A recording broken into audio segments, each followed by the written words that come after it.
Okay, we are going to call our regular monthly meeting here for July to order. So if we could have everyone please stand for the Pledge of Allegiance. Pledge allegiance to the flag of the United States of America and to the republic for which it stands, one nation under God, indivisible, with liberty and justice for all.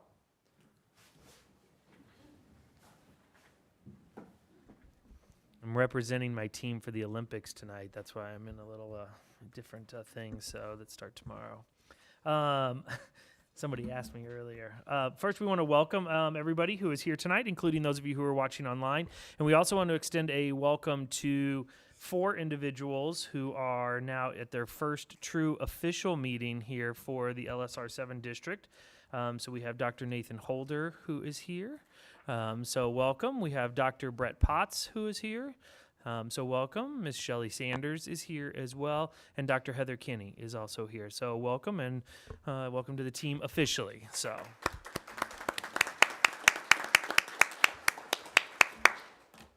Okay, 1.04, we do need to adopt tonight's agenda. So if a board member would please make that motion. I move to approve the amended agenda as presented. Second.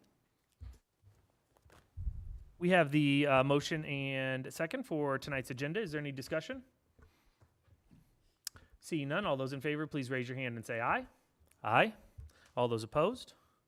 Motion carries unanimously. We are moving to item 2.01. This is our first and final reading of Board Policy BDDH. This has to do with public comments. And so let's get a motion first, and then we kind of can explain what this is. I move to approve the first and final reading of Board Policy BDDH. Second. Okay, we have a motion and a second for 2.01. Just for the public, we had been having numerous people who wanted to do public comment. The board recognizes we want to hear from the public, and so instead of having to continually suspend policy BDDH, we needed to make sure and put an actual number of how many people we can get done in each public meeting.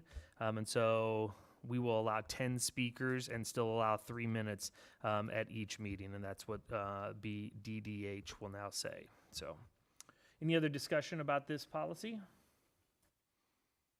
Board Member Sparks. Thank you, President Murdoch.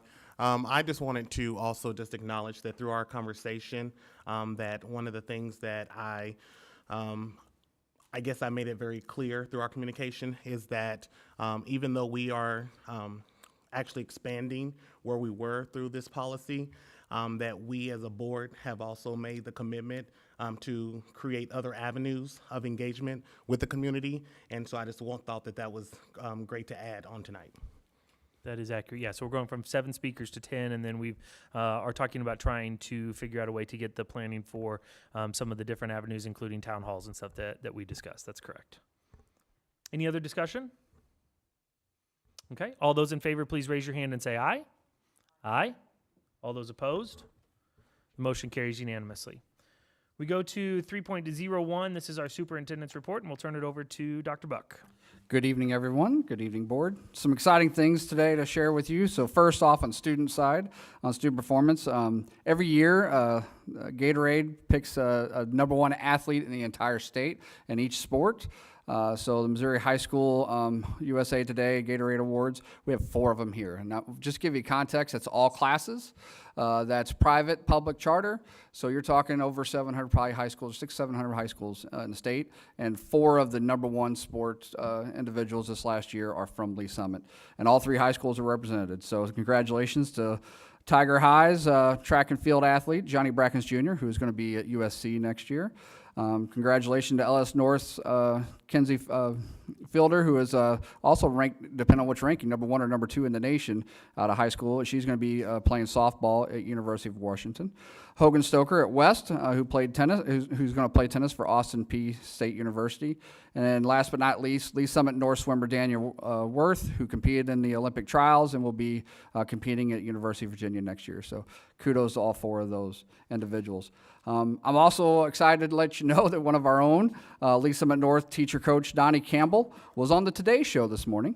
He is, I don't know if everyone knows, he is the inspiration behind Jason Sudeikis' Ted Lasso character. So the Ted Lasso series is based largely on Coach Campbell, and so he was interviewed today on the Today Show. So kudos to Donnie Campbell.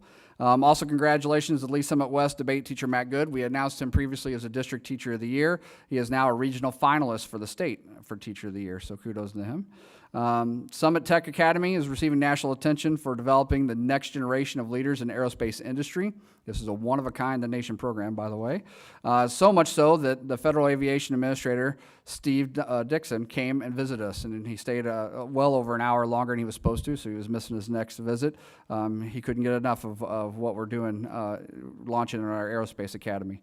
I can't thank enough the city, UCM, the Lee Summit Airport, Lee Summit Economic Development Council, and then many industry partners, including Aircraft Electronics Association, Ultrax Aerospace Engineering, and Aviation Institute of Maintenance for making the program literally going to be one of a kind in the nation. Also, I want to say thank you for the middle school boundary team that continues to work hard as we go from 3 middle schools to 4 and bring 6th grade up to the middle school level. Their second round of engagement events will be held in early September. More information forthcoming. And one I didn't have written in there, there is 13 different Board of Educations that received a Governance Team Award in the state. You do not apply for that. It's just something you earn for your commitment and professional development and presence at many different things. And I'm happy to say that this outstanding board was one of the 13 out of 517 public schools to be recognized with Governance Team Award. So kudos to all 7 of you. Thank you, Dr. Buck. Appreciate that. We are moving to 4.01. This is actually, we kind of rearranged the agenda a little bit so that our presenters don't have to wait till the very end of the meeting. So this is going to be our East Trails Middle School Bond project update. I'm not sure who is giving that tonight. Do you know who's giving that tonight, Dr. Buck? I guess Kyle Gorell is giving. Looks like Kyle's going to give it.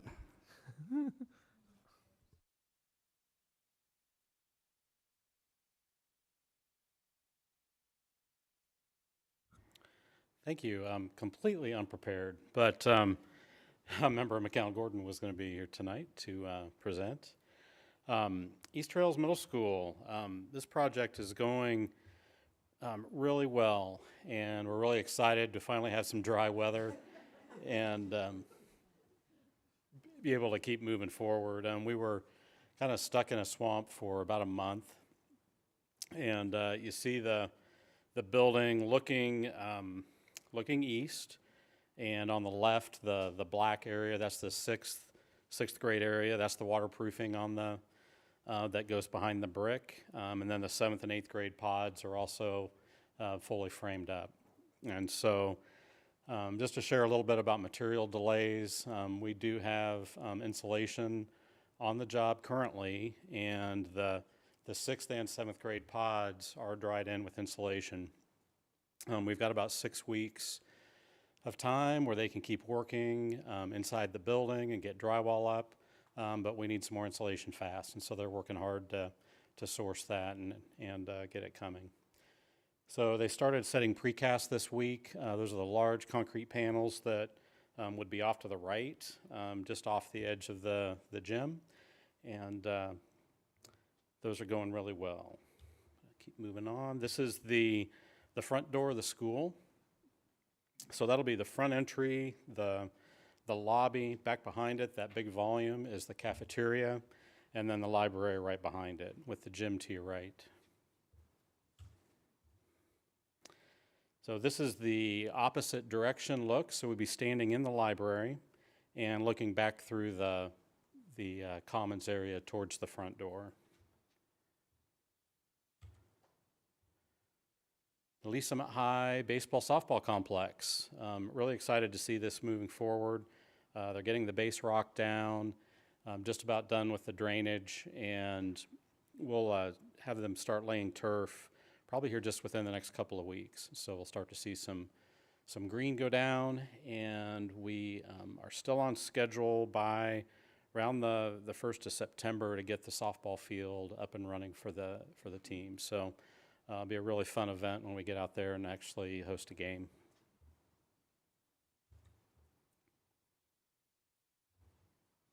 We got a picture in there. So there is the precast, the crane, and just on the south side, that's the main gym on the bottom of the picture. And they're set in precast panels that are used for the tornado shelter.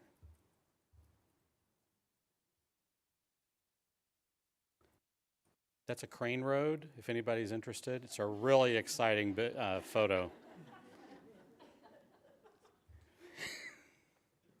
Okay, thank you very much. I'll be glad to answer any questions if you guys have any. Well, I appreciate you, jumping up on the spot there. I mean, you were voluntold, obviously, right there at the last second, so, Anytime. Board members, do you have any questions for Mr. Gorell at this particular point? Hey, see, so it just went quick. Appreciate it. Thank you very much. We are excited, obviously, to get that finished up, especially to get ours, that softball team on there this fall. Okay, we're going to move to 5.01. This is our public comment section for tonight. And so I will turn it over to our parliamentarian, Board Member Hedrick, who will go over kind of our policy and guidelines. Good evening. We appreciate your attendance and your willingness to speak to the board. Please remember that while this is a public meeting, this part of the meeting does not contemplate a conversation between speakers and board members. The board does not respond to public comments during the meeting, but may ask clarifying questions. Your comments will be noted by the board, and if appropriate, we will direct the subject to the administrators who are responsible for that particular subject matter. Pursuant now to the revised Board Policy BDDH, we are just approved, we will be limiting all comments to no more than 10 people with a limit of 3 minutes each. Your allotted 3 minutes will be counted down on the screen. Please end your comments when the timer expires. Only those who have signed up prior to the meeting will be allowed to address the board. Please refrain from using the names of any students or staff in your remarks. Remain respectful and ensure your comments pertain to district operations. We also ask all audience members to remain respectful. Lastly, when your name is called, please go to the podium and clearly state your name and the organization you represent, if any. Thank you, Board Member Hedrick. Our first speaker will be Mackenzie Sainz, and then our second, just so everybody kind of knows who's on deck, is Chad White.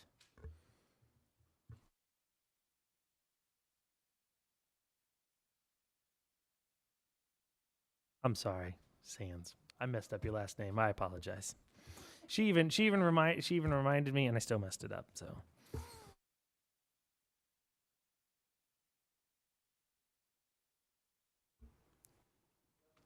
Thanks. Hi, thanks for the opportunity to speak. My name is Mackenzie Sainz, and I'm a resident of Lee Summit. I have 2 children in the Lee Summit School District. I want to tell you about what I really hope that my children will gain through their experience in the Lee Summit schools. So in the spirit of wanting my children to become informed and engaged citizens, I want them to learn real, grounded in truth American history, not history that purposefully avoids uncomfortable feelings, but that asks hard questions, spurs conversation, and provides greater context by centering the experiences of people that don't necessarily look like them and may live differently from them. And I want them to know that these perspectives are inherently valid and worthy of our time, attention, and respect. And yeah, this involves learning about racism and bigotry, its role in the past, and how it shows up right now. If our children are not provided this aspect of education, we do them a disservice, because it's a struggle to talk about these big issues if there is not a shared understanding of facts. I want my kids to learn critical thinking skills and media literacy so they can identify factual information and avoid intellectually dishonest arguments, such as the current one circulating, that critical race theory is being taught in K through 12. It is not. Finally, I want them to learn courageous leadership, which you have the opportunity to model for them. Leadership that firmly and through clear policy demonstrates that racism and bigotry have no place in Lee Summit schools. leadership that continually prioritizes equity in education and pursues the physical and emotional safety of all students, particularly those that experience harm through marginalization. One thing that really gets lost in these conversations is that what can be just opinion for someone is really a matter of life and death for another. So, for example, transgender children, about 1 in 3 attempt suicide.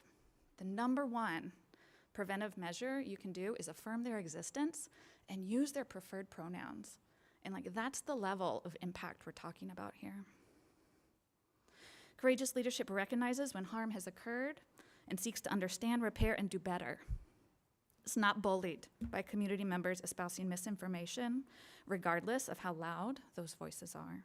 And I know all this can be challenging. I asked my 8-year-old last night if these subjects should be taught, given that sometimes it's kind of sad to hear about them and can be uncomfortable. And she said, well, yeah, so that we can change the future to not be like the past. In my house, we say that sometimes doing the right thing means doing the hard thing and that it's worth it. So I invite you to be courageous. Thank you. Thanks.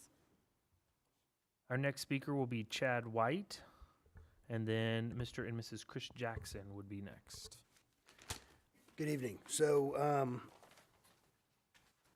I was reached out by several people, and so I'm going to represent a few here. And I'll tell you, I'm a business owner here in Lee Summit, multiple businesses, and I'm also a coach of multiple sports for over 10 years. And I can tell you, going into 2020, I had 2 kids that had attended LSR7 their entire school life. However, that changed for our family and many others I know with what we all faced. The children struggled with virtual learning, and the records show many kids did. You know, after removing my daughter from the LSR7 platform, my daughter was really struggling. She had always been on the honor roll, but she was getting failing grades. She's back on track now with a CELUS and getting a 3.84 grade point average. And my son made it through 6th grade, right? So here's the deal. You know, this emotional stress and depression, we know, it's part of the virtual learning these kids went through. It was tough for them. Some of these things are going to be hard for these kids to get back. This damage emotionally and educationally that, they may never be able to fix. And some of these kids, they aren't here with us anymore. So it's been tough. My first order is just to stress that, to the board, please do what you can with anything coming in front of us to keep our kids in school, the ones who want to attend in-school learning, that need to attend in-school learning. Let's get a program put together. So we need to focus on the future of our kids and, on this global learning field. I'm glad to hear the awards that the school's winning, and, I know that kids in the United States are falling behind, and we've got to do something to get them back on track.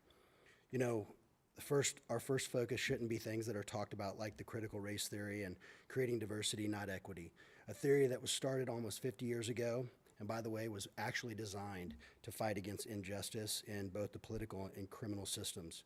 It's been hijacked by groups that want something, even though the true civil rights leaders are the ones who really paved the way. It's hard to see that, some kids that might be white living in poverty now will take the blame or this is going to be put on their shoulders. I grew up as that kid with a mom stressing out on how she was going to balance the checkbook. You guys are the Board of Education. I depend on you, and so do the families, to get these things done. The private schools outside, the learning education systems are, they're growing at an amazing rate. And this is going to affect LSR7 down the road in the next several years. So I don't want to push political opinions on kids. I want to allow open discussion. And, when teachers can wear certain shirts, but the kids are told they can't wear the shirt of their president, I think there's an issue there. Kids are the future, and I'm worried about the damage done. Teaching kids to hate their country and others, it's not right. But at the end of the day, I'm running out of time, so I'm going to wrap it up with this. I want to see us focus on influencing kids on how they identify, not just, just on identify themselves, but their identity, and have a purpose-driven future. So, thank you. Thank you. Mr. and Mrs. Chris Jackson, and then Elena Cleaver.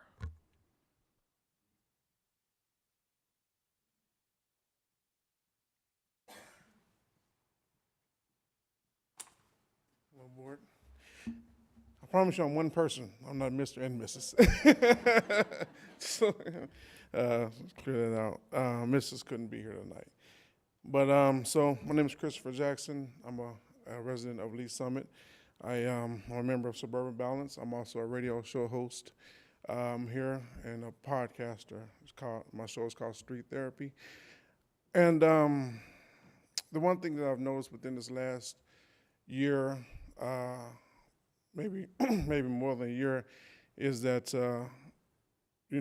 talking to my little ones, therapy is needed in more than one way. Me as a father, I've had to be the dad, the teacher, the therapist, the counselor, and everything, because they don't understand just going through COVID.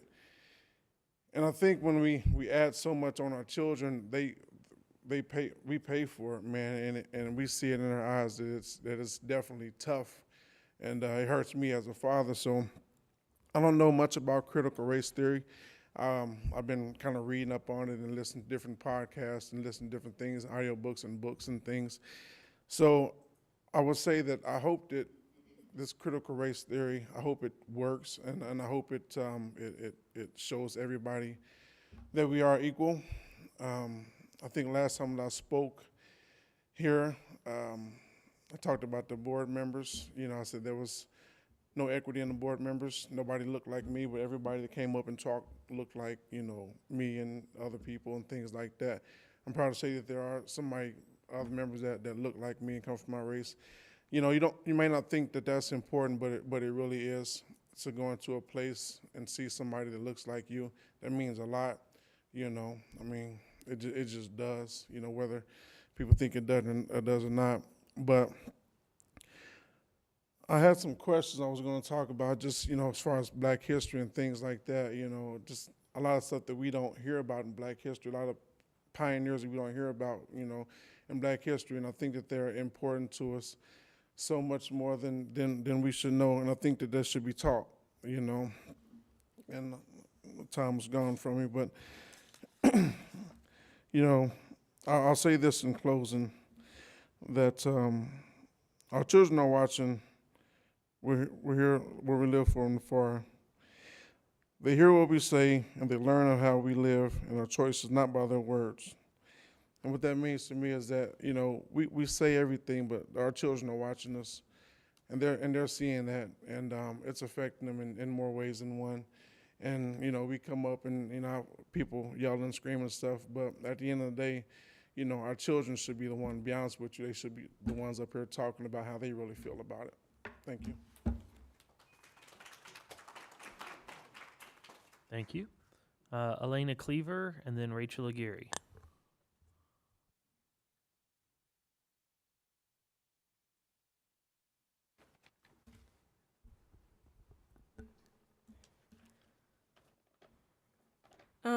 Good evening. My name is Elena Cleaver. I'm an incoming junior at Lee Summit North High School, and I've been a student in the Lee Summit School District since kindergarten.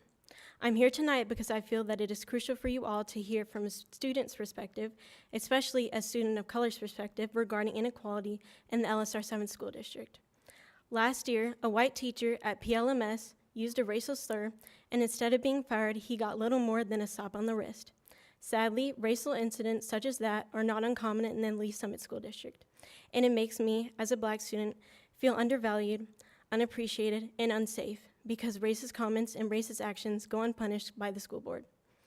Next, I want to touch on the Equity and Inclusion Plan. I'm one of the only students of color involved in the IB program here at Lee Summit North, which is a major issue. Why does this issue exist? Is it because students of color are incapable of achieving the same level of success as white students? No, of course not. The LSR7 school district is becoming very diverse. Many of my peers come from different cultural backgrounds and walks of life, so naturally, we all learn differently. But the way curriculum is taught does not translate across cultural lines, which the Equity and Inclusion Plan intends to address by implementing certain protocols and teaching methods. There are many misconceptions about the Equity and Inclusion Plan, like it's going to divide our student population, which is flat out false. In actuality, it will make our school district stronger by placing all students on an even playing field so that each and every student is prepared for success in life. Lastly, I would like to address all the talk about critical race theory. Throughout elementary, middle, and a little bit of high school, I was taught history from a white perspective and only briefly touched on people of color's roles in this country. I learned things like Christopher Columbus was a hero and Thomas Jefferson was an amazing person. CRT aims to combat this practice and teaches American history from a person of color's perspective and analyzes laws and systems put in place since the founding of this country that hold said persons back. There has been a lot of criticism saying that this is anti-American, it is dividing our country, and that it teaches white students that they're automatically racist because they're white. How is teaching about the dark history of this country anti-American? How to teaching the truth cause division? Why should anyone be afraid of the truth, especially when it comes to educating young people? CRT does not teach white students that they're automatically racist because they're white, but that they benefit from systems put in place since the founding of this country. And I assure you, learning this will not cause me to dislike my white friends, and vice versa. The fact is, the classroom is becoming more and more diverse, and I hope we can all find it in our hearts to embrace this diversity, because it is a strength and not a weakness. Thank you for your time.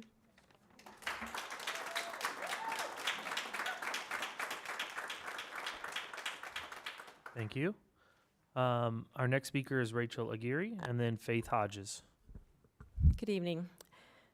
I'm coming to you tonight from a perspective of just a member of the community. And I wanted to let you know that I know that it seems like a lot of the white people don't have any idea of what's going on. But I want you to know that one of the things that I made sure I did this last year was I participated in a racial equity program, actually in our church this year, to be able to understand each other. Because in all reality, we need to deal with racism in the churches, because that's where those who follow Christ are. And I just want to let you know that because of our race, we don't disregard other people's races and the things that they have gone through. What we have realized, and I have realized as a Christian, is that racism is a sin. And we have offended one person and one person only, and that is God, in the way we have presented many of our things. And so honestly, I just want to say, I just want to pray. I want to pray for our community. I want to pray for those who are in their own corners, because as fellow Christians, we have a God that we serve, and that is who we need to be worried about offending, no matter what corner we stand on. And so first, Father, I ask that you forgive us for offending you. Let us love our neighbors as ourselves, that we would show mercy and grace to each other, knowing we were all sinners. We ask for forgiveness for what we are allowing to happen in our community. Father, even though we are in different corners, let us come together in your name to do your will. Forgive us for the history of racism. Break the generational curse of racism in those whose forefathers experienced racism. Remind us that there is only one race, the human race, and we were created in your image and likeness. Let us forgive and be forgiven, just as you have forgiven us. We pray against the offenses that we have allowed as a community and nation. Protect our families. We pray for the fatherless, the abused, the brokenhearted, those who are struggling with mental health, sexual morality, and identity issues. Remind us who we are to you, that you have promised that if we call on the name of your Son, Jesus, we will be saved. Remind each of us that you sent your one and only begotten Son to die in our place so that we can have eternal life. Let us remember that you do not give us a spirit of fear, but one of power, love, and of a sound mind. You are the way, the truth, and the life. We pray for our leaders, the city council, our school board, the superintendent, and other leaders that they will be blessed by not walking in the counsel of the ungodly. That we renounce people who try to make us believe that we need to seek an eye for an eye vengeance towards others. Let us fear you, Lord, so that we may have your wisdom. Let all deceitfulness and lies be exposed and expelled. I can. And right now I command the angels of the Most High to do battle on behalf of our children, our school employees and families, and cover them with your veil of protection as they walk through this new school year. Let others know us by our fruits. May all this be done in your Son, Jesus Christ. Amen.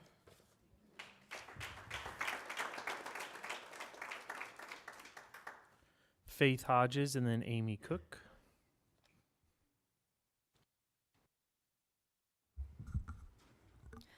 name is Faith Hodges. This will be my third time speaking to the board in the last 3 months. I do not feel like it is necessarily accomplishing much. However, I had to redirect my thought process in that. Ultimately, this is about some of us parents coming here to educate other parents who are listening and may not realize what is actually going on in the school district. At least that is my hope. Also, I realize that as powerless as we may feel at times as parents just trying to keep our kids safe and innocent, I also had to remind myself that yes, the board may have the power to make decisions that we don't approve of, but you are not ultimately in control. I am here to remind you guys that you may think you have control, but when we have an army who is fighting on their knees to the one who is in ultimate control, we don't fear the board. So on that note, I am redirecting my attention not only to the board, but to those listening. I have emailed over a dozen churches here in the Lee Summit area and am asking them to get involved and support to save our children, who many of these children attend LSR7 schools and also attend these churches. It is a call to action to mobilize the church and fight for the innocent, not just within the walls of the church, but on the outside within the community, showing physical support for what is right. Also, we keep being told that critical race theory isn't being taught in our schools. However, we know that this is not the honest, full truth. We know that whatever curriculum and teacher trainings you are doing have substance inside that look through the lens of CRT. And it is not necessarily just called plain CRT any longer, but has all the same ideologies and hidden agenda inside that are just labeled differently to try and fool people. Well, we are not fooled. Us parents have done enough research to know what to look for and how things are hidden inside curriculum and classrooms. What I want to know is if you're claiming CRT or DEI or whatever it is we want to call it now isn't in our schools, I would like a guarantee that repercussions will be made for any teacher who dares to bring up any CRT type discussions, sexual agendas, politics, or anything else that doesn't belong in the classroom. If you are so honest about this not being in or allowed into our schools, then I want a written statement telling us parents that if a teacher goes off course and starts to throw in their own agenda, that this will be disciplined accordingly and it will be known that this is unacceptable. I look forward to this letter that will keep some accountability within this district. Lastly, since the new school year is approaching, facts show that kids are not harmed by this virus and that it is extremely unhealthy for kids to be wearing masks and breathing in their own air for that many hours each day. If masks are required for this coming school year, it will clearly be for charades and politics, and I will not subject my children to that type of child abuse and will pull my kids from the district in an instant.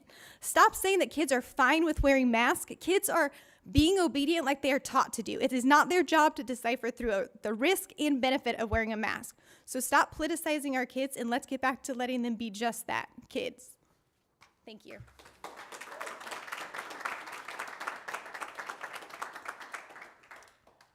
Amy Cook, and then Katie Gobin. I hope I pronounced that right, and if I didn't, I apologize.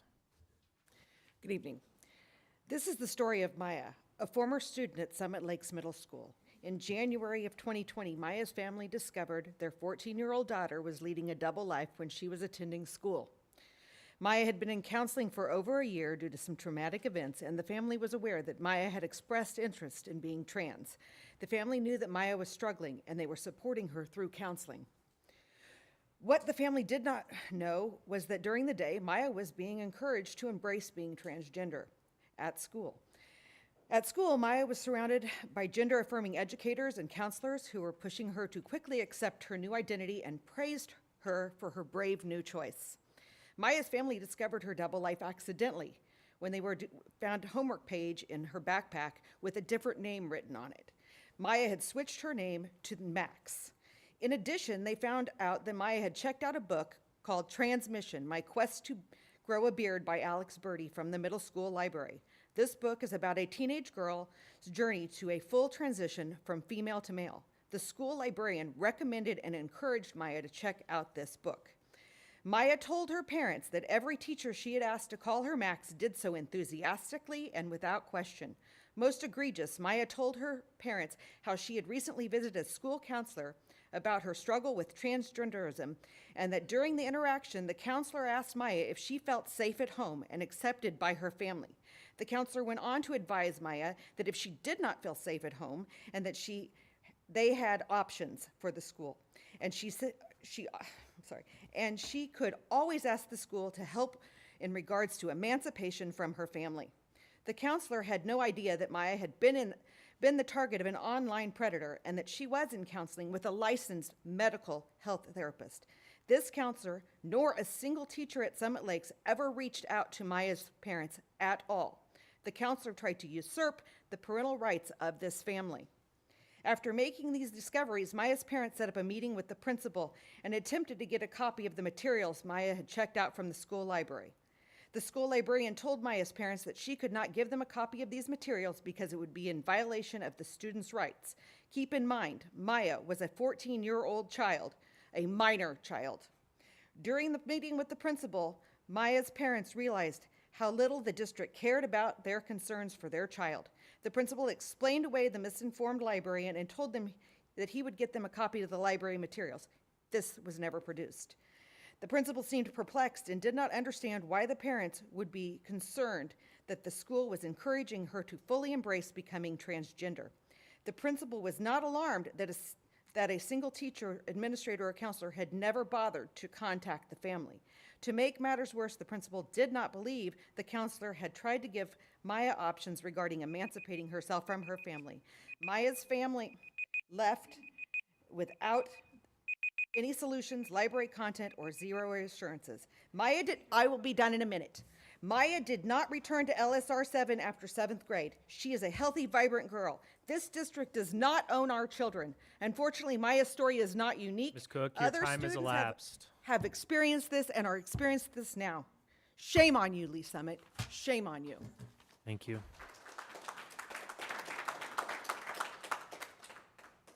Katie Gobin, and then Cameron Clover.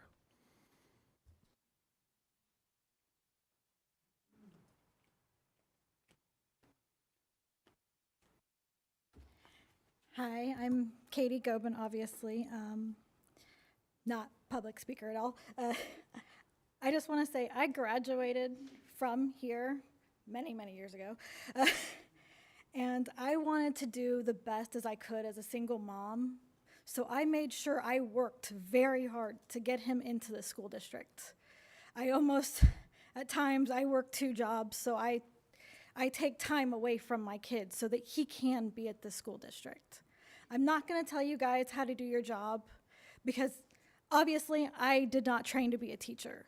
But at times I wonder, do you guys remember what it's like to be a parent?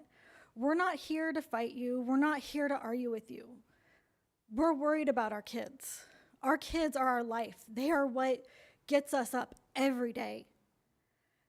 Am I going to tell you what to teach? No.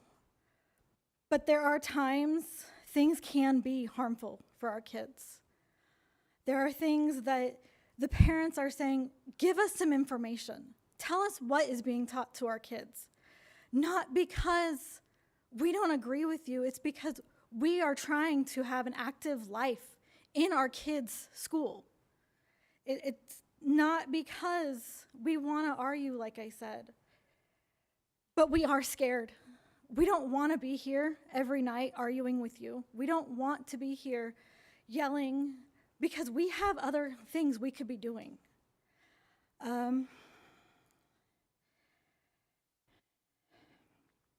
At times, I've noticed, because I've watched the board meetings, I wonder if you guys are actually listening.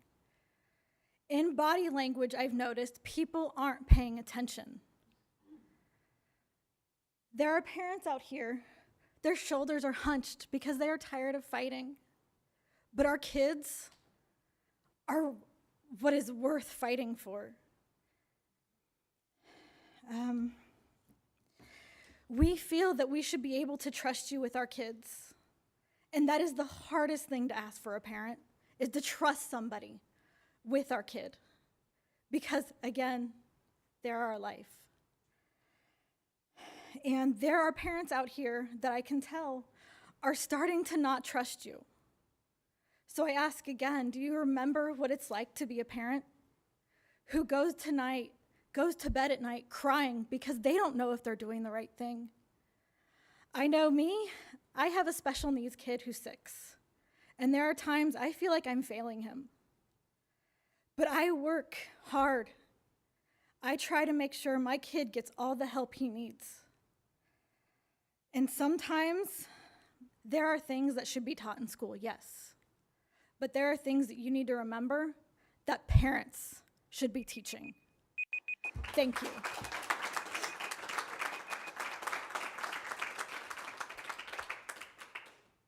Our next speaker is Cameron Clover, and then our final speaker will be Melissa Baldwin. Hi, my name is Cameron Clover, and I'm a teacher at Lee Summit North, and I've been there this is my 18th year now. I never thought I'd have to come before the board, and unfortunately, I've gone through the steps to try and rectify a situation and followed the chain of command and haven't gotten any results. Back in May, I was ecstatic to find out that Team Lee Summit recommended to give everybody that missed a step in 2017, 2018, give that step back. Well, that's exactly why I've always loved working at Lee Summit, is because the board, and they treat us that way and treat us with respect and appreciate us making those tough decisions like that. Well, about 2 or 3 weeks later, I was dumbfounded to find out, after being here 18 years and missing 4 steps, that I was going to be excluded from that process. And when I looked into it and did some math, I found out that that process, this 4 steps being held back, has cost me $36,000. $28,000 in salary and $8,000 in retirement. And if this isn't corrected, I stand to lose thousands of more dollars. What I was told that I've been placed on the proper step, but how can I be on the proper step if I've been frozen 4 times? And many of the people that are getting that step have only been here 7 or 8 years and only been frozen once or twice. So it clearly can't be fair or equitable. If I ran my classroom like this, I'd be in front of the board for a whole nother reason. Here's my example. If I gave a test and every kid in the class, all my classes, missed the exact same questions, they would be bad questions. So say they all missed the same 10. I decide I'm going to fix the situation. If you took the test on Tuesday, you get all your points back. If you took the test on Thursday, you don't get any of your points back. And we can see that that's not fair or equitable. When we were placed on the EMS schedule, we were all done so solely based on current salary. No one was placed on the EMS schedule based on how many years they had taught. But now that we're trying to correct the situation, we're changing that around, and that's not fair. I've missed out on a lot more than many of the people that are getting this step. And what I sent you all an email with all this information, because 3 minutes isn't a lot of time to get it across. And I trust that you'll dive into this and try and find a solution. And the last thing I'd say is try and put yourself in my position, and knowing that I've been here 18 years and dedicated, and now people that have been here a lot less time are getting this step. So thanks for your time. Thank you. Our final speaker of this evening, for the evening, is Melissa Baldwin. Hi, I'm Melissa Baldwin. Tonight I am speaking on behalf of several concerned parents, grandparents, and taxpayers in this community. They have reached out to share personal stories about their children and grandchildren being subjected to harmful subliminal messages in our schools. We want teachers and school administrators to understand that we are well aware of the material context that is being exposed to our children. These are just a fraction of the many incidents that have been reported in the last 2 years. In multiple cases, rainbow flags and displays highlighting gay pride have been displayed directly in front of our students as young as early elementary. Promoting sexuality is inappropriate. This subject is one that parents and guardians reserve the right to teach to their families when the time is right. When a mother observed and questioned this, she specifically asked the staff what they were trained to say to young students when they asked what gay pride is. She did not get an answer. In fact, the school administrator that addressed the issue ignored the question altogether. This is unacceptable. At multiple schools, signs that read "Safe Places for LGBTQ Students" are hung up for the student bodies to see. How is this appropriate? How is this inclusive? Schools should advertise that they are a safe place for all students, period. The subject of sexual orientation is a private one that should be discussed in appropriate situations such as a counselor and with parental consent. Many LSR7 teachers at LSN were wearing t-shirts that displayed a fist with the phrase, "This is how I use my teacher voice." Our country has sadly seen this infamous, iconic fist resurface over the last few years. It is a symbolism for socialism and communism, deriving from Marxist theories. It is very sad to me that teachers are actively choosing to promote these ideas to our children. During the 2021 school year, students were distributed a Scholastic magazine that featured articles implying that African Americans are the only marginalized people in society, and that home ownership determines a person's life successes. It stated that since a low percentage of Black people are homeowners, they are less successful. It went on to state that in our country today, there are two Americas. Each of these statements is not only incorrect, but promotes division in our classroom and our community. In closing, we are telling the LSR7 school district to immediately address these issues with staff and remove all material that contains any subliminal messaging. This board needs to adopt policies that prevent teachers and administration from politically indoctrinating our kids and from displaying their own political views. Thank you.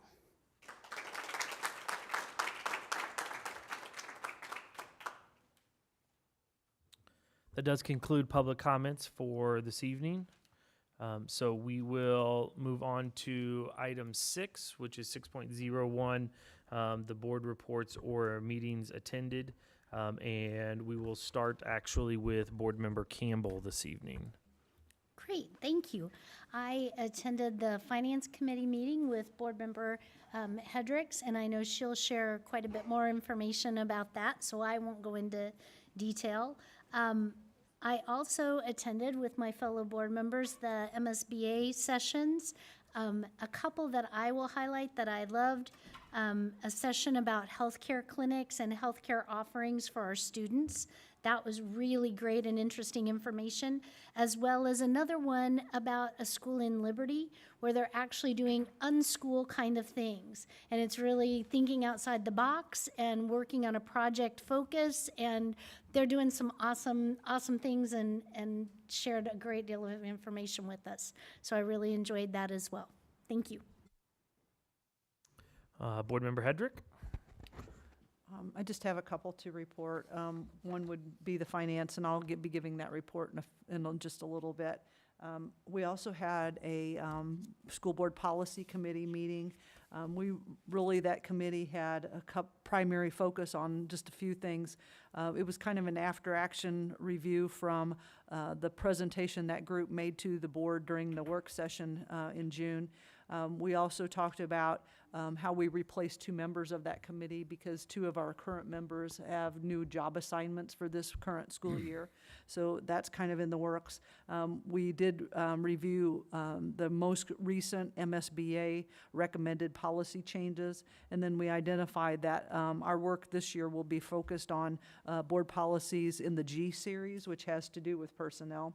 And the other was I also attended the MSBA conference in Springfield and attended some of the same sessions as board member Campbell, but some other ones as well, but appreciated that opportunity for professional development. Thank you very much. Board Member Allen? Yes, sir. Thank you. Same Missouri State School Board Association conference. It might be nice to drill down on some of those topics that we each attended in a work session. I mean, 1,000 things to do, but it certainly would be nice to drill deeply into those. And then the only other committee meeting would have been our government relations committee meeting, where our district actually had the chance to bring everybody up to speed with the bond projects, the building updates. Thank you very much. Board Member Sparks?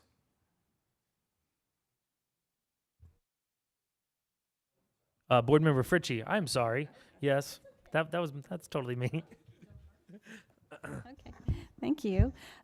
My Lee Summit Educational Foundation report for this month is that foundation funding helps us in so many wonderful and meaningful areas for students across our district. In July is kickoff month for the Lee Summit Educational Foundation's annual campaign. That's a biggie because that brings in a lot of money from our bigger vendors, our businesses that we deal with, and some folks here in town, but anybody can be a friend of the foundation. We always seek 100% participation from the foundation board members, Lee Summit R7 administrators, and also from our school board members. And then also, our Friends of the Foundation participation brochure that looks like this is in front of each of our board members tonight. Everybody up here at the dais, actually. Okay, and I'd like to thank you in advance for your partnership with the Lee Summit Educational Foundation and your support. And anyone out there in TV land in our audience, you're always welcome to help with Lee Summit Educational Foundation because it raises money to help our students in the classroom and for many worthwhile grants and scholarships and things like we helped have financed the Chromebooks in the past and all of that. So it goes for a really great cause.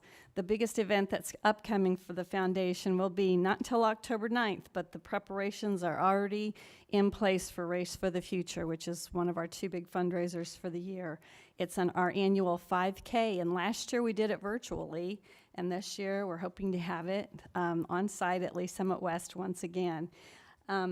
The registration link for Race for the Future, you can go ahead and register now, is on lsedfoundation.org. Okay, very quickly, my next item is MSBA conference. My fellow board members have mentioned, but you know, we did have some really great sessions down there, and one of them I attended was the Equity Policy Toolkit, and MSBA is very supportive of equity efforts all over the state of Missouri and gave us some really good reasons why we should all be involved in equity. Also, I attended 2 sessions on Grow Your Own programs, and Grow Your Own programs are to help encourage our students to become teachers in the future, to encourage the teaching profession. Did you know that there was a 40% drop in enrollment in teacher preparation programs this year? And one of the sessions that we went to focused on teachers recruiting future teachers and a featured panel, which actually featured one of our own R7 administrators, Ovi, one of our assistant principals at Lee Summit High School. I only call him Ovi because his last name starts with an O, and I can't pronounce it. But Ovi did a fantastic job talking about explaining the R7's future teachers and the Teacher Academy program. So I wanted to thank Ovi and give him a shout out for that. And I also wanted to say a big congratulations to our fellow board member, Judy Hedrick, for earning and receiving her Master Board Member certification at that conference, too. She did a great job. Finally, the last thing I wanted to talk about that I attended this month was the Parent Dyslexia Committee meeting. And in that meeting, we heard about the process of selecting the Wilson Reading System, which is actually we're going to be voting on our agenda this evening. And we learned all about the components of that program, and Board Member Sparks and I are both on that committee. Thank you, Board Member Fritchie. Board Member Sparks? I have nothing additional. Okay. Board Member Marshall? Thank you, President Murdoch. Let's see, where do I start? I was on the policy committee with Dr. Hedricks, and as she already stated, this year we are going to be looking at the G series, which deals with policies involving our personnel. So very excited to get to work on those policies and just continue to make improvements in those areas.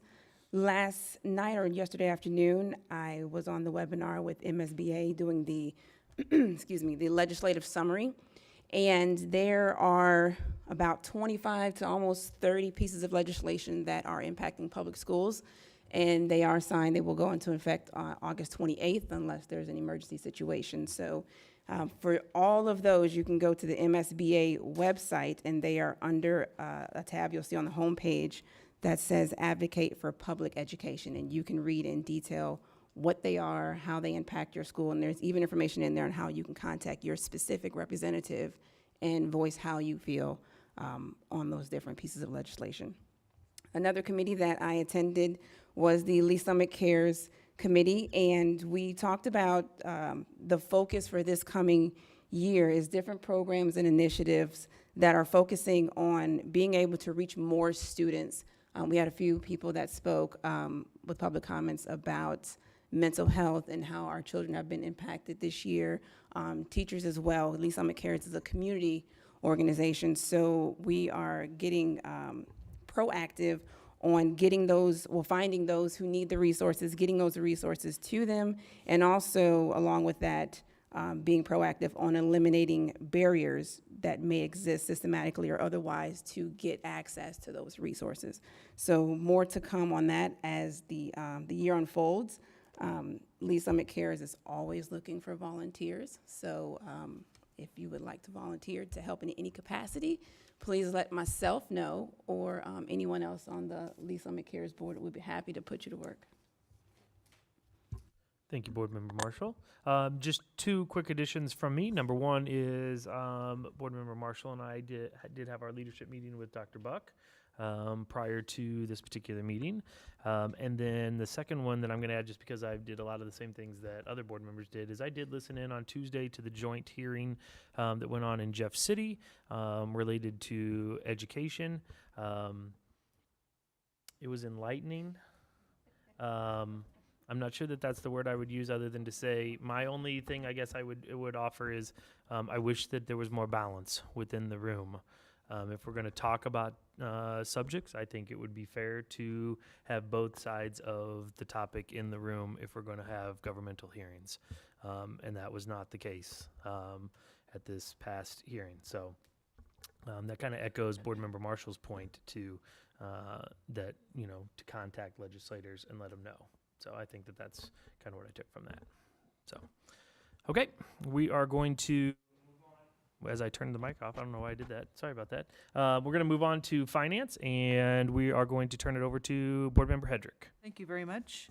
Our Finance Committee met yesterday, and we've reviewed a number of things on tonight's agenda. The first one was all the contracts of $15,000 or less. We reviewed the produce bid for our nutrition services department, and it's being recommended to C&C Produce, who provided the lowest and best bid. We also reviewed the lengthy process that the staff here and the insurance team completed for insurance plans for the calendar year 2022. The district did complete an RFP, which was required by state law in terms of health insurance services. It is being recommended that we continue coverage of health insurance with Blue Cross and Blue Shield of Kansas City. It will be a cost-plus model, and it also includes no plan changes except in the EPO plan, which also results in a reduced premium for employees and retirees who are on that plan. It's also being recommended that Cigna be the dental insurance carrier, Unum for life, disability, and long-term care, and that the Standard provide long-term and short-term disability claims. We also looked at the Converge 1 ratification, and ratification was needed on this wireless access points for Lee Summit High School renovation. The staff and technology talked about the difficulty in really pinning down the numbers of points needed because of the major renovations on that campus, but also because they wanted to make sure we were able to secure that equipment in a timely fashion, because we're seeing delays almost unilaterally across multiple areas. So we kind of talked through that process. The next contract we looked at was the recommendation from Lee Summit North to buy uniforms exclusively through Nike for the next 5 years. And that agreement would provide some one-time branding upfront dollars to Lee Summit North. And one of the things we talked about was, and purchasing mentioned that they had been involved in that process, but that also that they would continue to monitor the pricing over the next 5 years to make sure that the uniforms purchased through this agreement were competitive with what BSN provide through the cooperative that applied to all schools. We talked about Ingenuity, the credit recovery program, which we are going to use at all high schools, and that service for this also includes some professional development webinars. We also spent time reviewing the Wilson Reading System, which is an intensive intervention resource for identified struggling readers. and brought to the district through the Struggling Readers Dyslexia team. And I might add that there were a number of board questions around this agenda item that we ask the staff to respond to. And so we do appreciate it, all of that additional information that helped clarify what this program will look like for not only our students, but staff who will need to be trained, and how it will be integrated into another intervention for students to help the struggling readers. We also talked about the Naglieri, hopefully I've said that right, Naglieri General Mental Ability Purchase. It's a gifted screener, and this really is kind of one of the pieces that has been part of the process that's been going on for the last 3 years to enhance our gifted program. And this particular assessment will be really, the goal is to screen and identify gifted students without bias and to mitigate underrepresentation within the gifted program. So I think it's a very positive step in improving the gifted services that we provide in the district. We also talked about the NWEA professional development, and that was referenced a little bit earlier this evening from Dr. Wright.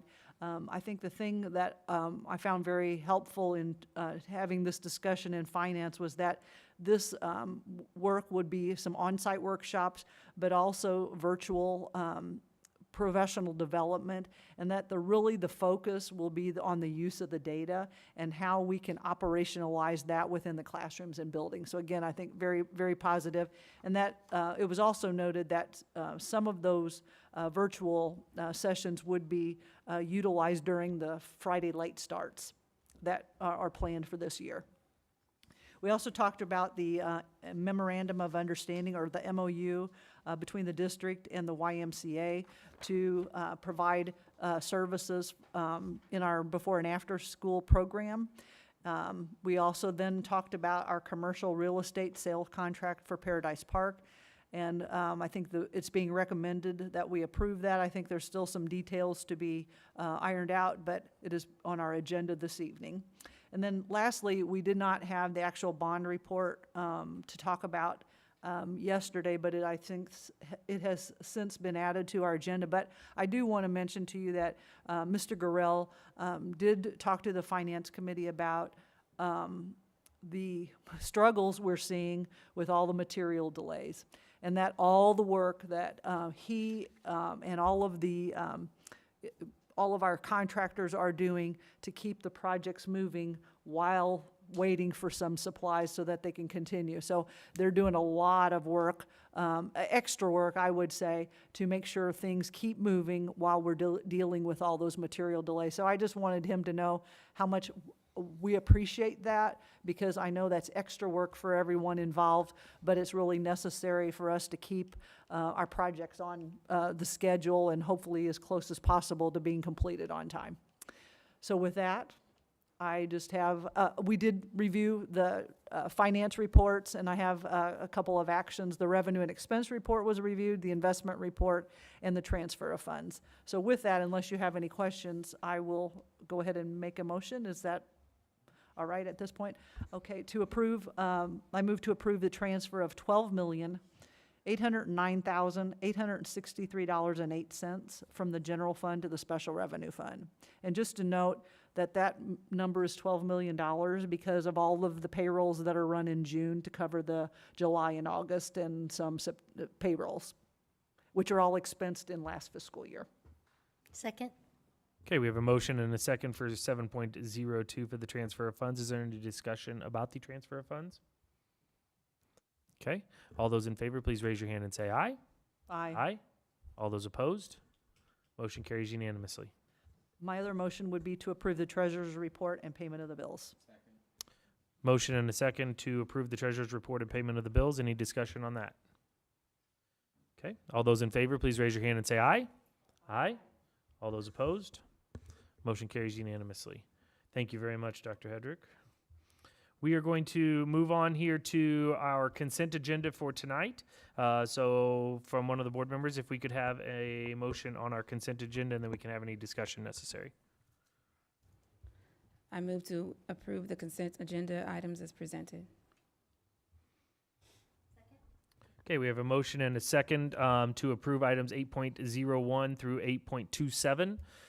There were quite a few this month. Are there any discussions and or questions, comments related to any of these particular items? Obviously, there are some big ones on here.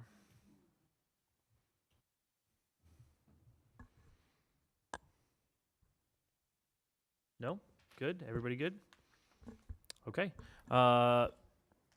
Ms. Ismert, can we get a roll call vote on this one? Board Member Allen? Aye. Board Member Campbell? Aye. Board Member Fritchie? Aye. Board Member Hedrick? Aye. Vice President Marshall? Aye. Board Member Sparks? Aye. President Murdoch? Aye. Motion carries unanimously. We move to item 9. This is 9.01. So we are on our items for decision, and we moved actually our board priorities. So we're going to go to 9.02, approving our 2021-22 curriculum. You guys got a pretty lengthy presentation on that. Is there any follow-up that we need, Dr. Buck, on this? Okay, so if we could get a motion on this item, and then if there's any discussion or questions. I move that the board approve the attached new curriculum and curriculum revisions. Second. Okay, we have a motion and a second to approve 9.02. Are there any questions or discussion about some of these curriculum revisions? New curriculum, sorry, and curriculum revisions. My apologies. Okay. Ms. Ismer, can we get a roll call vote? Board Member Campbell? Board Member Fritchie? Aye. Board Member Hedrick? Aye. Vice President Marshall? Aye. Board Member Sparks? Aye. Board Member Allen? President Murdoch? Aye. Motion carries unanimously. 9.03, this is our insurance plans for 2022. So if we could get a motion on that before any questions or discussion. I move that the board approve coverage and related contracts for the 2022 plan year with Blue Cross Blue Shield of Kansas City for medical insurance, with the district funding at $808 per month per full-time employee. Cigna for dental, with the district funding at $14.50 per month per employee. Unum for life, AD&D and long-term care insurance, and the standard for long-term disability and short-term medical claim administrative services. Okay, we have a motion and a second for 9.03. Questions or comments related to this item? Board Member Campbell. I'll just highlight, I know we've had a lot of discussion about this and the RFP process, and I'll just reiterate thanks to Dr. Miller and all of the insurance team in the approach that's used around all of this, all the learning that was put together for the RFP team, as well as that insurance committee, with that committee being represented by every building in the district. And I just appreciate the approach, because I think it's great that as we look at insurance and as we have looked at costs, the hard work that was put into making sure that we were staying flat on those costs was really important to us as board members. So I just appreciate the effort and the hard work by all involved. Thank you, Board Member Campbell. Anybody else? One thing that I wanted to offer to board members and to staff, obviously, as a note of thanks, was everything was investigated here.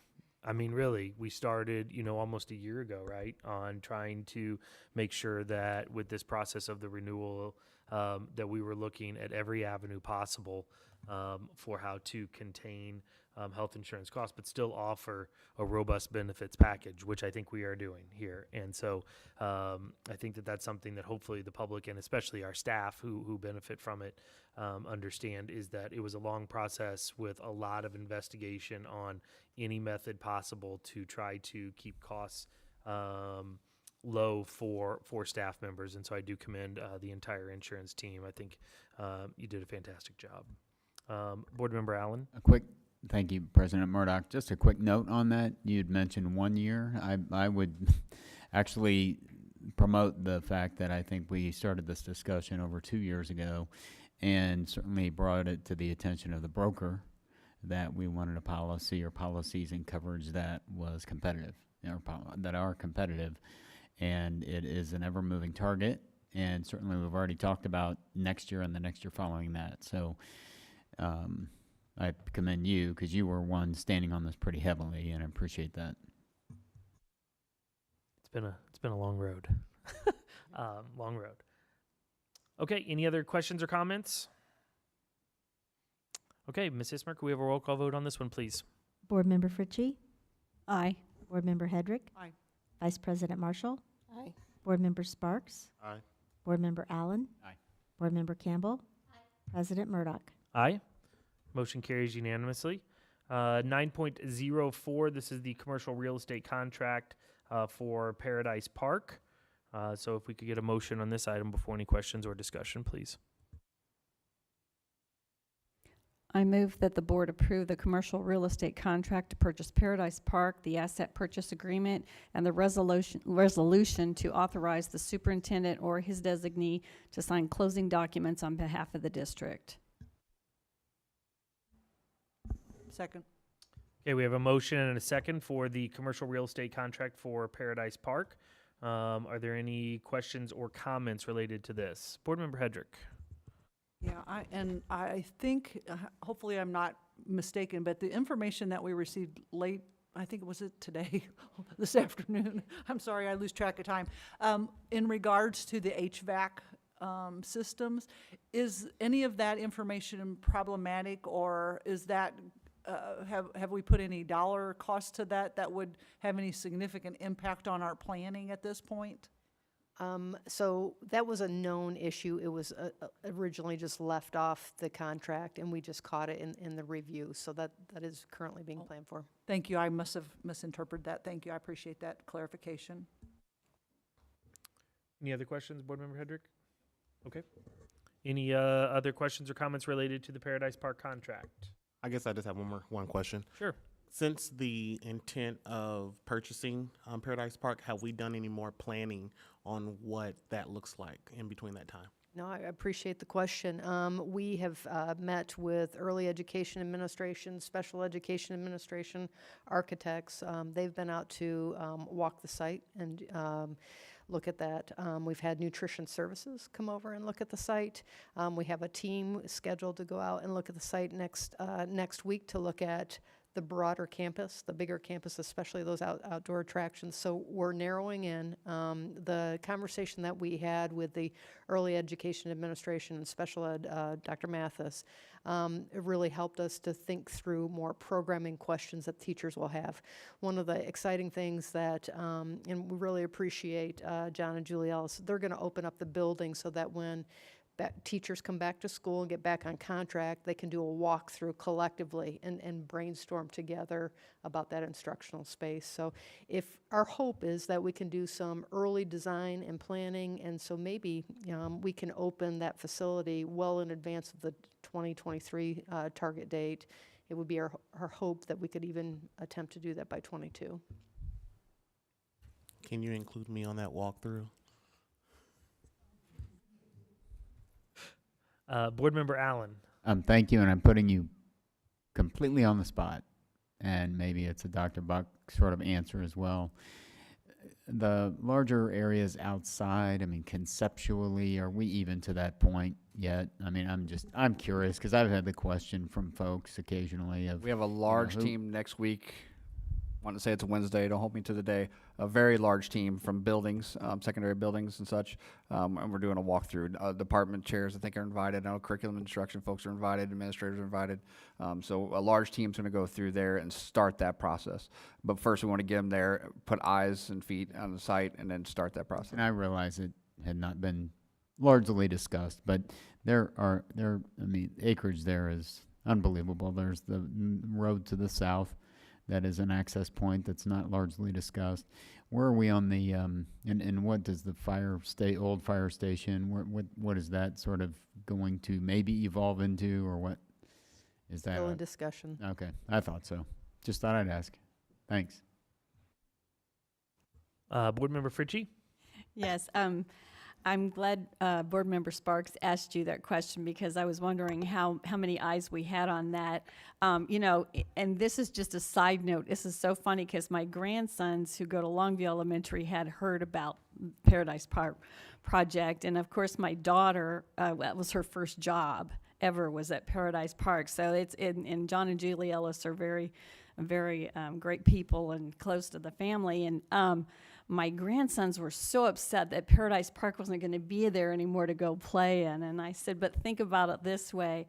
All of our, you know, these preschool kids are going to be able to use that space, just like you guys got to use that space when you went over there to the edutainment center at Paradise Park. And think of all the kids in the future who are going to get to learn in that space. So that's a great, you know, that's a great motivator and a great asset for our district to be able to use that space, not only for early childhood ed, but for all the other great purposes that we can foresee that might be able to happen with all of the space that entails. So it's just it's a wonderful, I think, a wonderful purchase for us.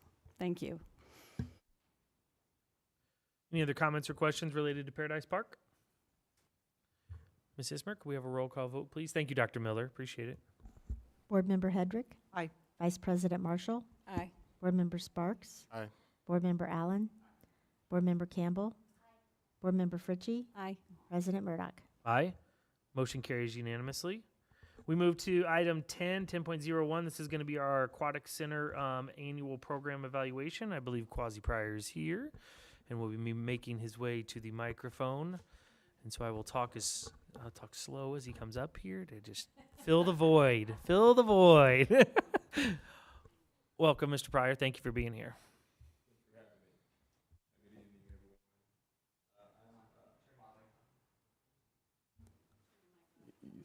Is it on? There we go. All right. Good evening, everyone. Thank you for allowing me to be here this evening to share with you the Aquatic Center experience. In a year that has given us less than an ideal situation, dropping many lemons on us, at the Aquatic Center, we decided to create 750,000 gallons of joyous lemonade.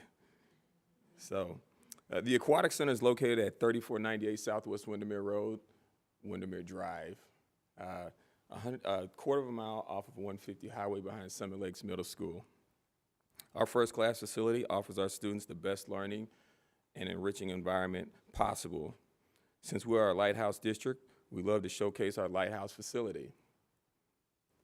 Being a beacon of light for our facility's mission, changing lives through aquatics. Since 2009, many of our students have experienced the district before stepping foot in the classroom. For some, this experience starts as early as 9 months. Nevertheless, our goal is to make sure we are offering the best experience possible.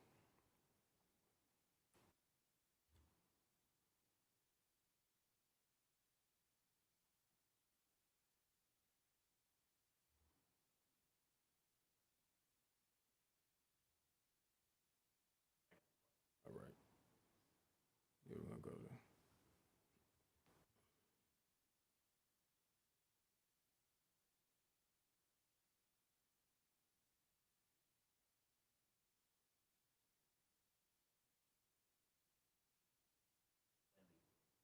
Plan B.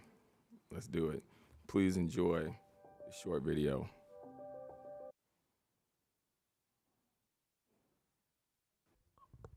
That was a short video. It was really short. I'm gonna grab it out of the sky real quick. And yeah.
turn over.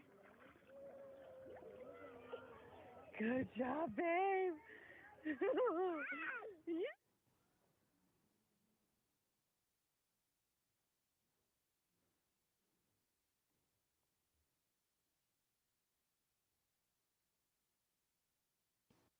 Thank you.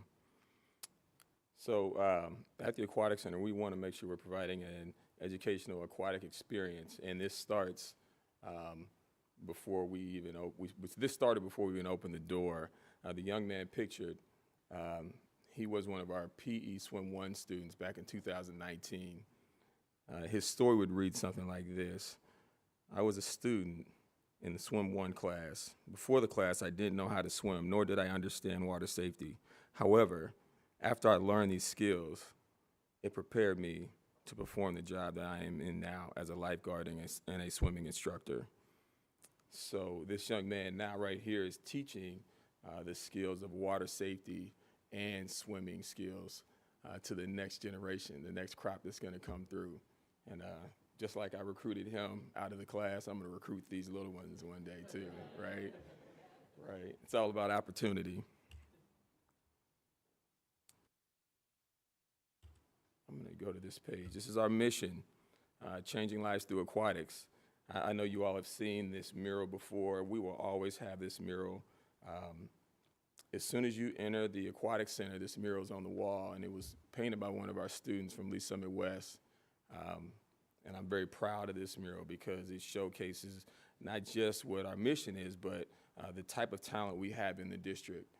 I've always said we have some great raw materials in our school buildings, and I want to make sure that we showcase this talent in the district and to parents and to everyone else. Our swim lesson program is led by 15, 16, 17-year-olds teaching your children things that you wouldn't even think that you could do. We have these young people doing this, and everyone that comes in, we have to train them. It's at least 12 to 20 hours of training. It's not easy because the kids are not easy, they're tough. First of all, they're scared. Our pool is gigantic. It's 750,000 gallons of water. It looks like an ocean to a 3-year-old and a 4-year-old. So we have to make sure that we nurture them and build relationships. And we're teaching our young high school students how to do this, and they're doing an excellent job. When we say changing lives through aquatics, when you see this slide right here, the 7 students in this picture, they were once they were once swimmers in our swim lessons, and they were on our swim teams, and then they came back to us to be staff members. So it paints that clear picture for me that we're doing the right thing. Back in 2010, 11, 12, when I would talk to parents at the end of the year, swim lesson meeting, I would say, you know, one day your kids are going to come back and work for us, and they would be looking at me like, what? I'm like, yeah, this is a life cycle deal. We don't want to just teach them a life skill of swimming and water safety. We want to give them professional working tools also, so that they can go out and change the world. So if we give enough, they're going to give enough, and if we're all giving, this world is really great. Highlights and achievements. We have hosted over 500 swimming events. We have taught over 12,000 swim lessons to district students. We have established a financial assistance program. It's called Float for Hope. And we have established a 2nd grade water safety program for our 4 elementary schools. Now, it's a 2nd grade program. It's for our Title I schools. I truly believe we have to give kids opportunities. Even if you can't afford it, your parents can't bring you, let's create a way for them. And we piloted the program. We started it back in 2012, and it's been running ever since. The pause has been COVID. So the 2019-20 season, we didn't get to run it, and this last season we didn't, but we're going to get it back. So we're really proud of those highlights and achievements.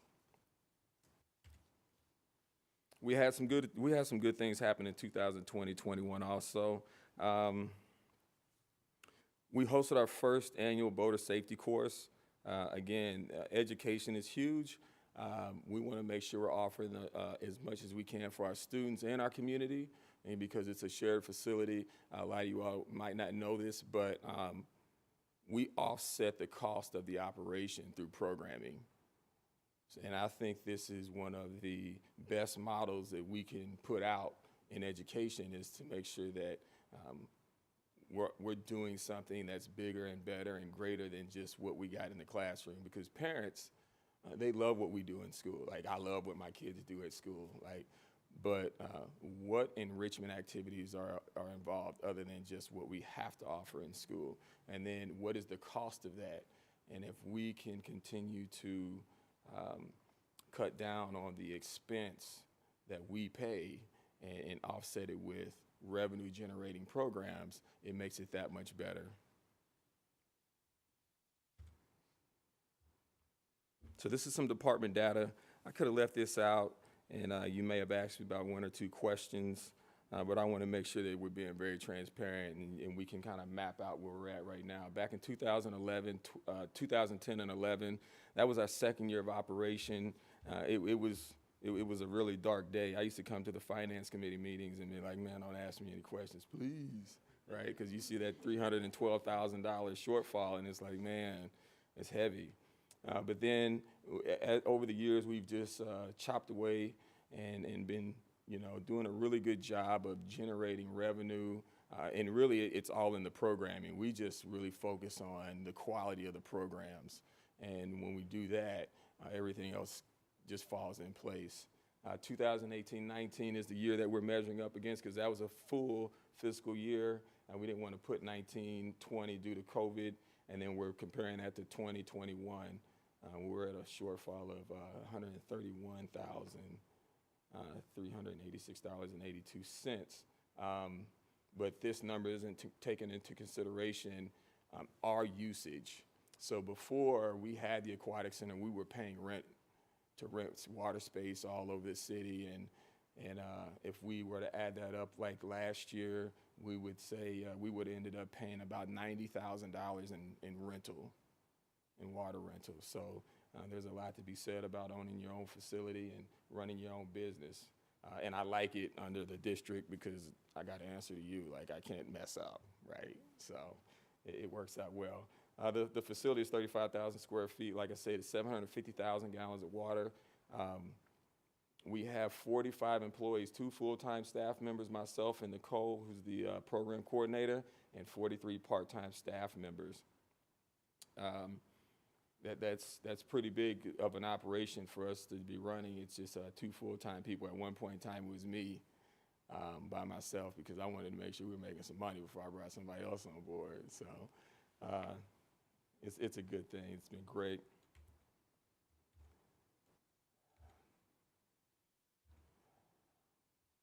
We're going to get to the hero's journey.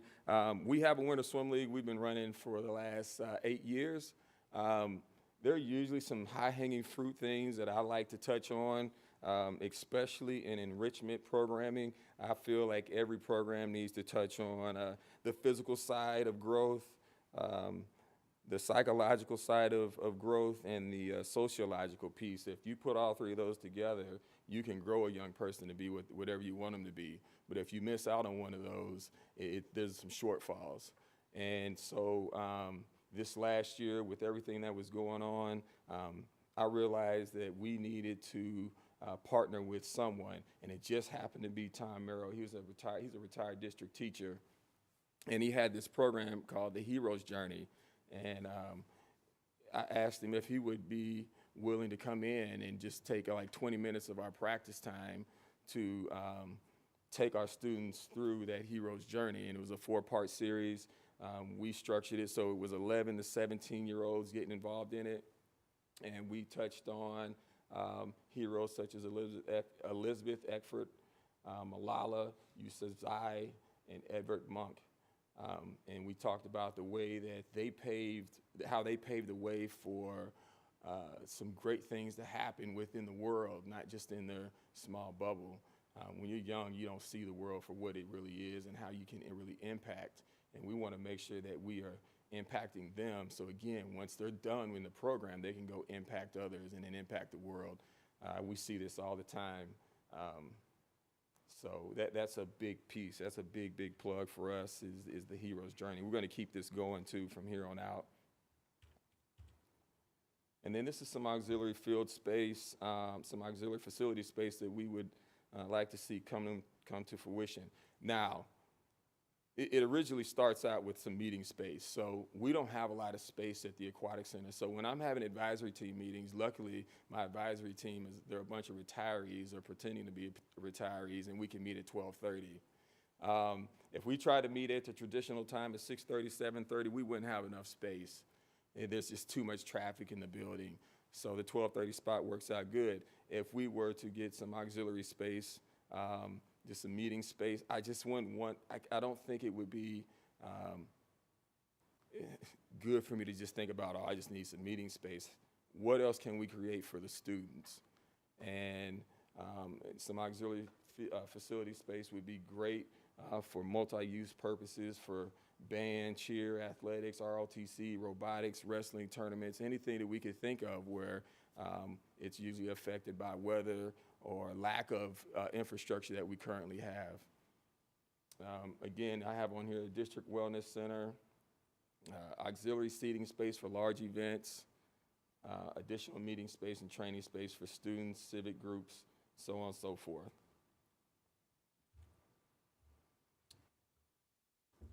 The lifespan of our existing, which the existing scoreboard is the one that says 520, is about 12 to 15 years. We're on our 12th year of service with this unit here, so we need to start thinking about a replacement strategy. And when we make that change, we would like to do so by purchasing something that we can fund through marketing and advertising dollars. So this is going to be a big ticket item that we need to start looking at right now as early as possible. And I'd just like to say thank you to the board for supporting us and allowing us to live out our mission. Our facility was a needed outlet for our students this year. You all might not know this, but the other side of the state line, they weren't able to open up their facilities when we were able to. So July 6th, we were able to open up and get to, not fully functioning, but we're functioning.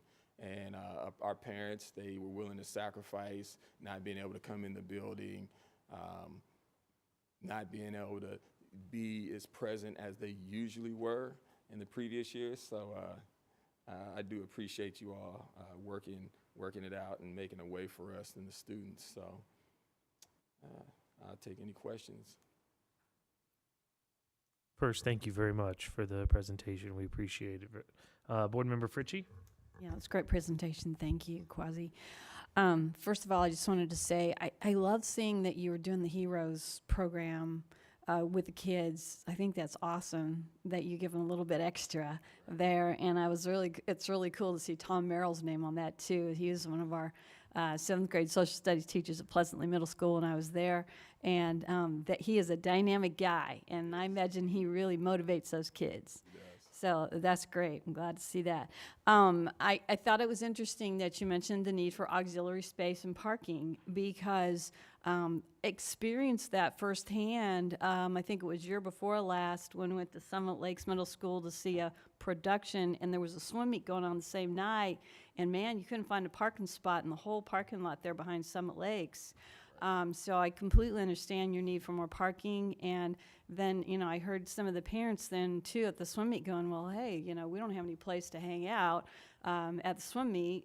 There's not enough room in the place in the bleachers for when your kid's not swimming, there's no place to hang out. So, I mean, I get it, that need for that auxiliary space and the parking. So it's good forward thinking and I hope we can do something about that sometime. But thank you very much for the report. Board Member Marshall. Thank you, President Murdoch. Thank you, Mr. Pryor, for that presentation. I know the good work that's going on there. My daughter attended swim lessons there at the Aquatic Center. So everything that you presented to us is, it probably doesn't do the justice of what you actually do over there. So thank you, I appreciate it. If there's any community members who haven't experienced this facility, I would highly encourage them to go do that. Because I also believe that swimming is a life skill, no matter what your background is, because when we're all in the water, we're all the same. So, and there's nothing more frightening than being in a situation where you can't help somebody. Right. So I appreciate the work that you are doing over there. Thank you. Thank you. Board Member Allen. Yep. Hello. Thank you for being here. And the report, is there, speaking of the additional space and that headset, has there been some conversation with parents about that? Because Kim, Ms. Fritchie, board member Ms. Fritchie, Right. has, I've heard those comments as well. So I was just curious if that's in percolation maybe with some of the parents, with some of the teammates, with some of the different teams. Yes. We've had a lot of we had a lot of feedback in regards to auxiliary space from parents, from teams, from our high school coaches. We've hosted the conference championship meet for the last 11 years. And when you start putting a load on the facility, there's not a lot of room for movement. And then when you start wanting parents to come in and spectate like they spectate at a football game, we have to end up compromising some of the health and safety of those individuals by trying to pack them in really odd spots. So yes, we've had a lot of feedback from parents, hey, some auxiliary space would help, because we could relieve the swimmers off the deck and then have some parents down in that area. Also, my advisory team has mentioned that many times. You know, we used to meet in a lifeguard room where there's a washer and a dryer, and it's really loud. And they said, hey, you need a meeting space. And I said, oh, okay. And then they just kept saying it, and I was trying to ignore it. And then they're like, no, hey, we need a meeting space. And I was like, okay, I'll make sure we mention that in a report or two. So. Board Member Sparks. Thank you for this presentation. I have two questions. The first question that I have is, you mentioned access. So what type of marketing are we doing so that the community know what the Aquatic Center does? And then also, what is that process for students or families that are struggling with paying these fees or things like that? What does that look like so that they can have that access? We actually do quite a bit of marketing. I think we inundate parents with a lot of information, and some of this stuff gets overlooked. So we increased our social media campaigns this year, and we started kind of putting words into actions, because I think we're at the point now where we want to see more things instead of reading. It's just like if you go to Yelp and you're going to go look up a restaurant, the first thing you do is you look at the stars and then you go look at the food, right? So we're showing you the program, so you see the program and you're like, oh, wow. Okay, I'm gonna go here, and then there's a buzz that just starts, and that buzz is really loud and clear now. And then to answer your question in regards to the financial assistance program, we have a financial assistance program. It's called Float for Hope. We raised a bunch of money 7 years ago from a Ryan Lochte event, where we had him come in and do a presentation and do some swimming with our kids, and we've taken those funds, and if you are in the free and reduced lunch program, we'll allow you to come in and take lessons for free. And now, I just be honest with you, there's some parents that come in and just tell me they just can't afford it, and I'll just do it because I'm going to teach them, and I have the time. So we make a way for everybody, because again, the world is covered in what is it, 70% water, and you need to know how to swim, and you need to understand water safety. And everybody thinks they can swim until it's time to really swim. And that's when most people get in trouble. You know, it's like, let's swim to the wall, and then you swim to the wall, and it's a cove, and then you look back, and you're like, man, that's like a mile away. And you slowly go from that horizontal position to that vertical, and then you're done. So it's really important for water safety lessons and swimming to be at the forefront of the development of a young person. Sorry, just to follow up, is there an avenue for individuals to sponsor students to be able to take classes and things of that nature? We don't have that set up right now, but I like that. Okay. I like that idea. Yeah. Board Member Hedrick.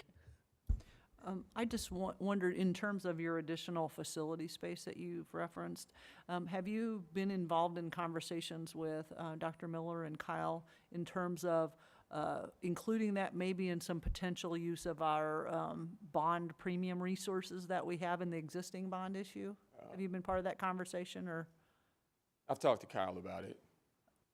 Well, I would think, you know, I don't want to speak for the rest of the board, but, you know, I think in terms of as we plan for those resources, that may be something that might want to be included as we look at spending that. And then the other thing is just to say thank you to you and your staff, because I know how many hours you've put into that, and that's your baby and your life over the last, since 2009, so I really appreciate, because I know how much additional time you spend, and you are so creative in developing programs for our students and families in our community. So I really just want you to know how much I appreciate that. Thank you. Board Member Sparks? I'm sorry, I'm not gonna let you go, man. Let's do it. To piggyback off of Dr. Hendricks' point, what conversations are we having? And if Kyle needs to come up here, I would love to hear what conversations are we having of resources that may be available so that we can give you the things that you need. So it was just a suggestion to get this auxiliary facility space on the agenda for the next bond issue. Okay. So I think that's where we're at right now. I'll send an email. Yeah, don't put Kyle back on the spot again. Y'all scared me too.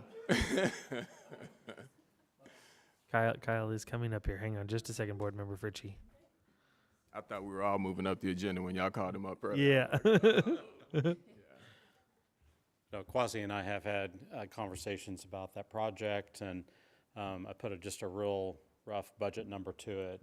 At the board workshop, and I know we didn't go through every line item on that list. Remember, Dr. Muller and I presented a long list of projects. The Aquatic Center space, I mean, that is one of those items in there. It could be prioritized with either additional bond resources or be deferred to a future bond issue. Board Member Fritchie? And I just wanted to say to use Board Member Sparks's idea, you set up the scholarship fund, or if you want to attach it to your existing fund that you have, and I'll write you a check for a donation, and I bet you a bunch of other people would too.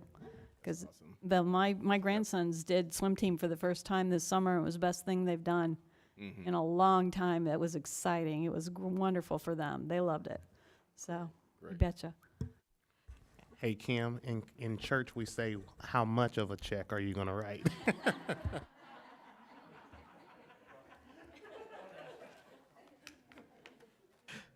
Any other questions or comments?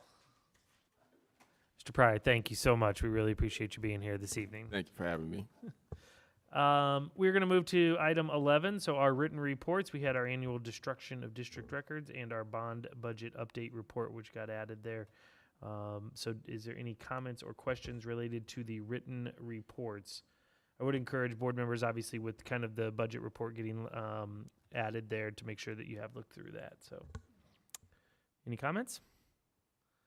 Dr. Buck, you want to add anything? Because this is rare to staff here. So those of you who are new, it is 8:45. I just want to say I cannot appreciate the board enough. All 7 of you went on your own in June to a board workshop in Springfield for a couple days, done by MSBA. When I say only 13 out of 517 districts earned the Governance Team Award, there's a lot of time, a lot of reflection, a lot of PD, and a lot of presence, and you don't get paid for it. So thank you, Board of Education. I really do appreciate you. Thanks, Dr. Buck. And with that, we are adjourned for the evening.